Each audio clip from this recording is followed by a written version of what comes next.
तर आज आहे 145 माझ्या ट्रेनिंगच्या जर्नीचा. तारीख आहे 1 जुलै 2025.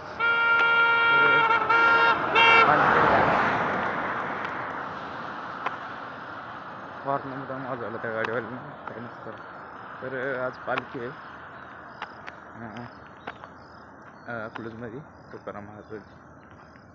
त्यामुळं मामाने आज सुट्टी घेतली. मी काय जात नाही, मामा जायचं त्यामुळे मामानं सुट्टी घेतली. मग आज PDF वगैरे वाचून घेतो. मी समजते, चांगलं समजते. आता म्हणजे मी कॅनरची वगैरे ट्विझर वगैरे ते शेवट ते वाचलं, त्यानंतर ते प्रश्न वगैरे चालू विचारायचे आज PDF मध्ये, की म्हणजे चांगलं समजते. काल गार पाय पेलो त्यामुळे चला बाय. आज बॅक आणि बाय वारकरी आहेत सगळं.